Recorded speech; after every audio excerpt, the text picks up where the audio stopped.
Blizzard conditions are causing issues on Iowa's roadways Wednesday, and travel is not advised in part of the state. The snow and strong winds are reducing visibility and making roads slippery. The Iowa Department of Transportation is reporting multiple crashes as the winter storm works its way across the state. The DOT 511ia.org road conditions map shows travel is not advised in the western half of the state as of 10:30 a.m. Lieutenant Nathan Ludwig of the Iowa State Patrol is urging drivers to take the travel is not advised warnings from the DOT seriously, especially on the stretch of I-35 from Ames to Ankeny. There have been multiple crashes, many involving semis, in the area, and the road conditions are so bad the DOT has determined the route is impassable. A DOT camera at mile marker 99.3 showed semis backed up and not moving at 10:51 a.m. Traffic in the area has since resumed moving. A crash involving multiple vehicles, including semis, in the westbound lanes of I-80 near the Grand Prairie Parkway exit caused a major issue, completely blocking traffic for more than an hour. It was cleared around 8:41 a.m. In the Des Moines Metro, a crash caused the right two lanes of I-80 westbound between Northwest 100th Street and IA-141 in Urbandale to be blocked. The westbound exit ramp to IA-141 was also blocked because of the emergency vehicles responding, but the crash was cleared around 6 a.m. Iowa officials urged Dallas County residents to stay home as a winter storm left cars stuck all over the place. Footage taken by Dallas County Sheriff's Deputy SGT Myers shows conditions on Wednesday morning. Travel not advised in rural Dallas County. We have cars stuck all over the place and our deputies will have major issues getting to you, the sheriff's office wrote on Facebook. The Calhoun County Sheriff's Office said it was impossible for our deputies to reach stranded motorists until visibility improves as they posted footage of the view from a patrol car. Footage here was posted by the Ames Police Department on Facebook and shows winter weather conditions in the city. The plows are out and trying to keep up with the drifts. The roads are icing over very quickly once they are plowed.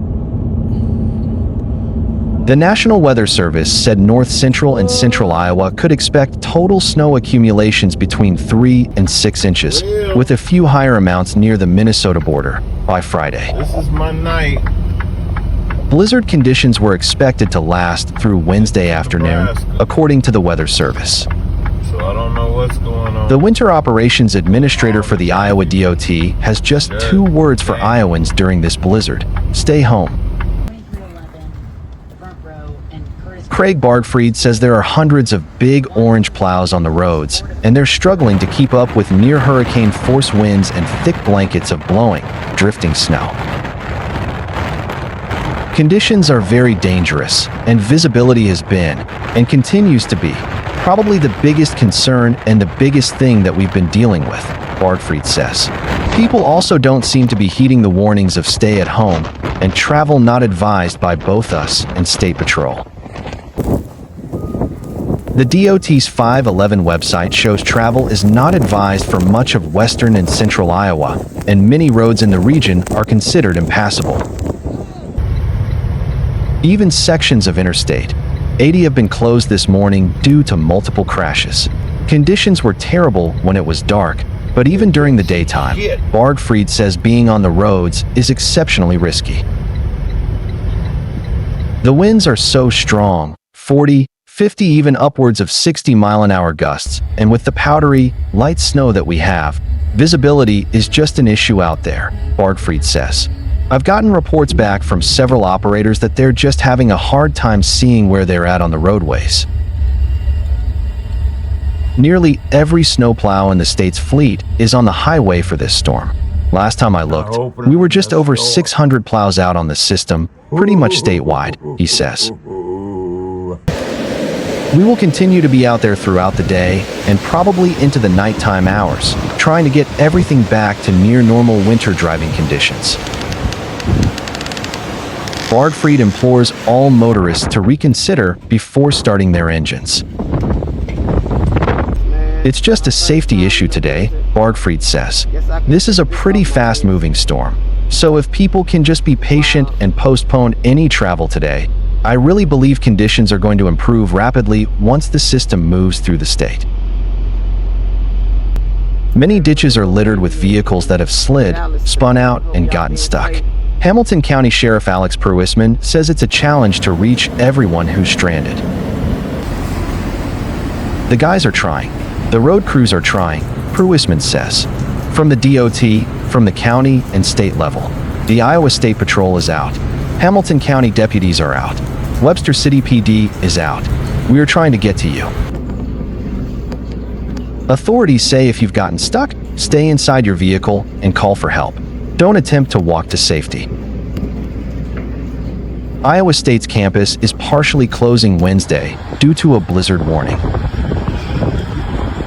The ISU alert email stated that during a partial closure, the university will maintain the following services: police/public safety, power plant, residence halls, food service, healthcare, animal care, and critical maintenance, including ongoing research projects. In these forecasted circumstances, campus offices have the flexibility to close or provide remote/virtual services.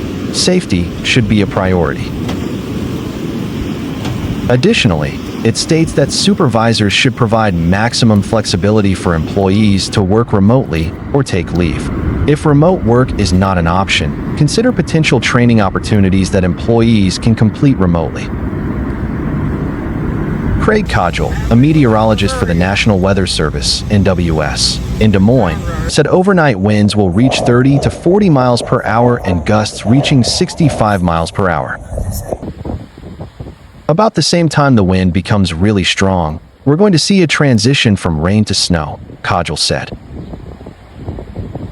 Codgel said the snow is expected to stop late morning on Wednesday. However, much of central Iowa will remain under a blizzard warning. I was doing paperwork downstairs. Right now we have a blizzard warning out for Story County in much of central Iowa, Codgel said. There's also a high wind warning out as well. Codgel said the main thing people can do to be safe is stay indoors. Don't travel unless it's absolutely necessary, Codgel said. All campus buildings will be closed and locked, and classes will meet virtually. For those who need access to any buildings, contact ISU's Public Safety Department at 515-294-4428. Classes will resume March 6th. High winds accompanying a late winter storm that brought light snow left thousands without electrical power Wednesday morning in northeast Kansas. As of 4:50 a.m., power outages were affecting 2,640 homes and businesses in the Lawrence area, 920 in the Topeka area, and more than 61,000 of the customers the electrical utility Evergy serves in Kansas and Missouri. Evergy reported on an online outage map it maintains. By 8 a.m., Evergy reported the number of homes and businesses affected had risen to 5,707 in the Lawrence area, dropped to 856 in the Topeka area, and decreased to 33,476 for its coverage area. High winds kicked up beginning late Tuesday afternoon in northeast Kansas, with maximum wind gust readings at Topeka rising from 13 miles per hour about 4 p.m. to 22 miles per hour about 5 p.m., 38 miles per hour about 6 p.m., and 47 miles per hour about 7 p.m. The Weather Service Tuesday evening reported gusts of the following: 70 miles per hour 4 miles south/southwest of Sabetha in Nemaha County and 3 miles east of Jarballo in Leavenworth County. 69 miles per hour 3 miles east/northeast of New Cambria in Saline County in north central Kansas. 65 miles per hour 6 miles south/southwest of Centralia in Nemaha County. 61 miles per hour 5 miles north/northeast of Lawrence and 3 miles east/northeast of Topeka. Meanwhile, rain that had been falling during the day Tuesday turned to snow early that evening. The wind and snow combined to temporarily cause whiteout conditions late Tuesday 4 miles east of St. Mary's in Pottawatomie County, the Weather Service reported on the website of its Topeka office. Visibility fell to 1/2 mile late Tuesday 3 miles east/northeast of Topeka, it said. The Weather Service recorded 1.2 inches of snow late Tuesday and Wednesday at its Topeka office in northeast Topeka near Philip Ballard Municipal Airport, said Matt Wolters, a meteorologist with that office. Other snowfall readings included 1.6 inches at Seneca, 1.5 inches 2 miles south/southeast of Ozaukee in Jefferson County, and 1.3 inches 7 miles west/southwest of Topeka. Shawnee County Sheriff Brian Hill announced at 6:40 a.m. Wednesday that because of road conditions, his office was implementing its Phase 3 accident reporting procedure.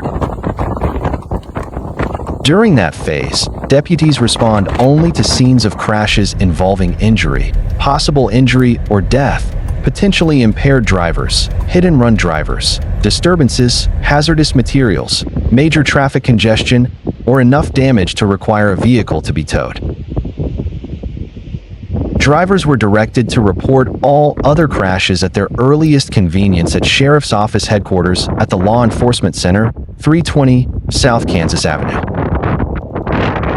High winds continued Wednesday morning, with the Weather Service reporting gusts of up to 56 miles per hour at 4 a.m. at its office in Topeka. However, a high wind warning issued for the area was set to expire at noon Wednesday. Winds were predicted Wednesday morning to come from the northwest at 25 to 30 miles per hour, with gusts of up to 50 miles per hour, then decrease Wednesday afternoon to 15 to 20 miles per hour. Forecasters predicted Wednesday morning would bring Topeka mostly cloudy skies, which would clear up in the afternoon. Topeka's high temperature Wednesday was predicted to be about 42 degrees.